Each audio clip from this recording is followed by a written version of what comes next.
I didn't really finish that where I picked up. I want to give it to a shout out, so to speak, to that fellow Rene Girard. Rene, I know Rene sounds probably feminine and pussy to a lot of guys who are really kind of full of toxic masculinity. Your name's Rene? No, maybe guys have come a long way, I don't know, since then. If you're gonna try to pick on somebody because their name doesn't sound masculine, like that's the kind of toxic masculinity I see active even today. That kind of shit. We breed a lot of that here in these United States. A lot of toxicity.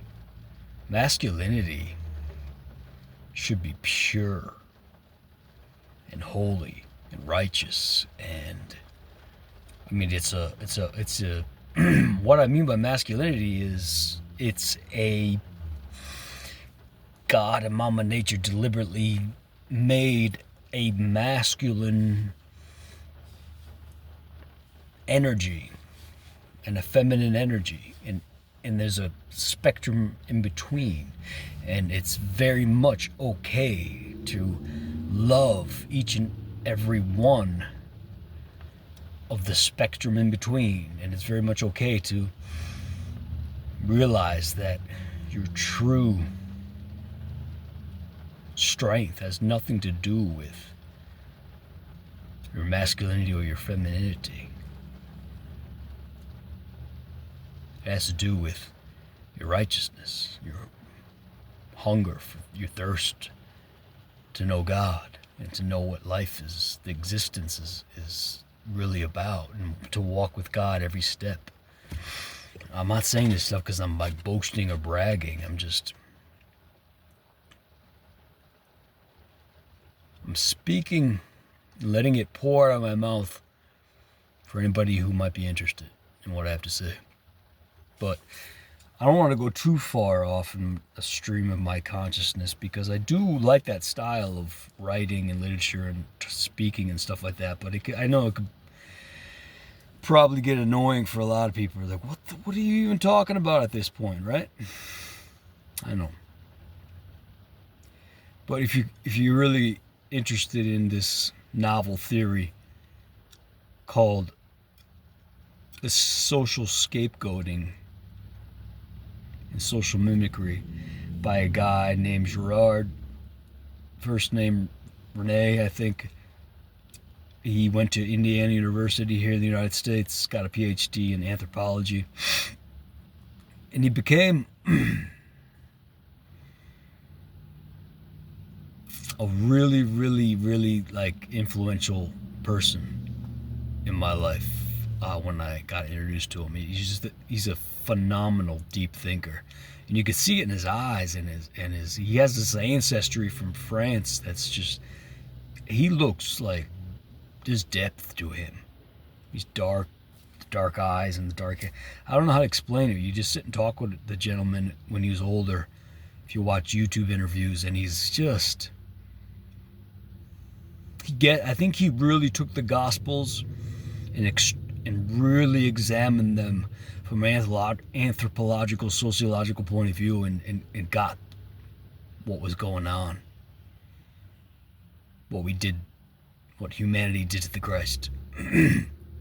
A lot of it is scapegoating. It's doing this.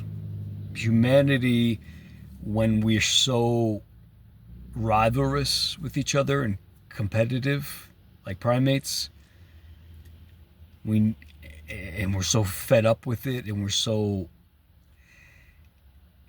annoyed because I'm not as good as the Joneses, I'm not as good as the Davids, I'm not as good as that guy over there, I don't have that guy with that, I don't have that dick, I don't have that big truck, I don't have that I'll go on and on and on. Women are like, I wish my hair looked like that hair. I wish my tits looked like that. I wish my fucking, and you name it, right? I wish my ass was like that.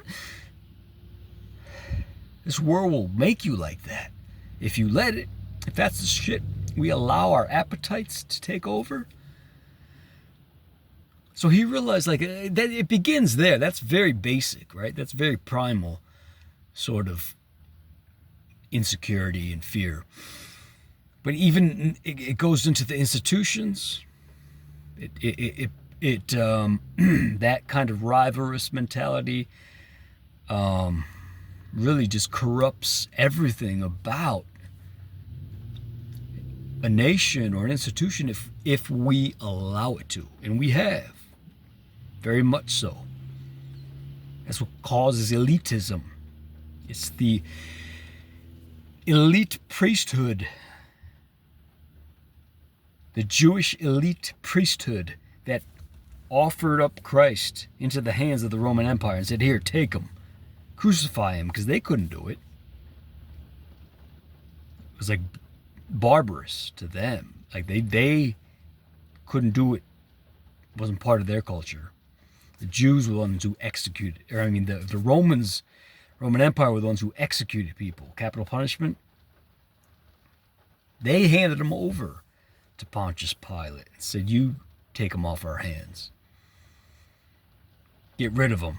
We hate him. Because he speaks fucking truth. The man probably decided to lay down his life for God once and for all. And was contentious and rivalrous because he spoke so much truth in the temples of these elite priesthoods who were hiding a lot of wickedness and hiding probably their mana and their good medicine from the regular people, trying to get rich off of it. It's all about power in the world. With God, he wants none of that. God's not about power. God's about loving each other. If you can't love each other, you can't exist in the eyes of God. You can't be in the presence of God if you're not willing to love each other. If power is the name of your game,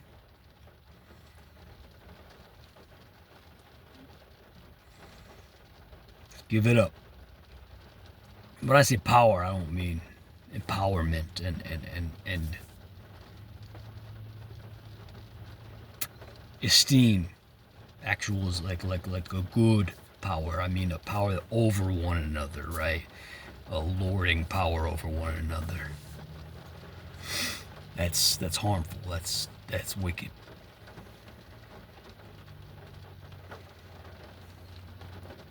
But yeah, look up this fella, because I feel like that's what the world is gonna want to do to me, because they know about my past now, and so they get to take all their own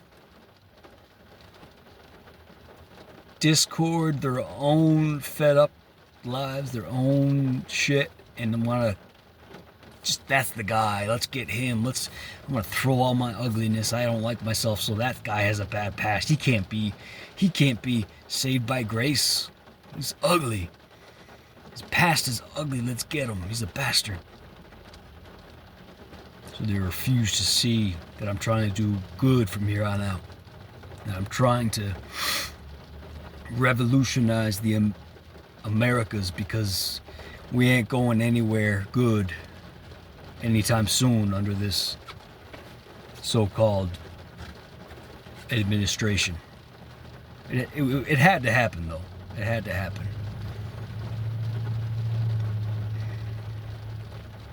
It ushered in the end times, everyone. It ushered in the end times.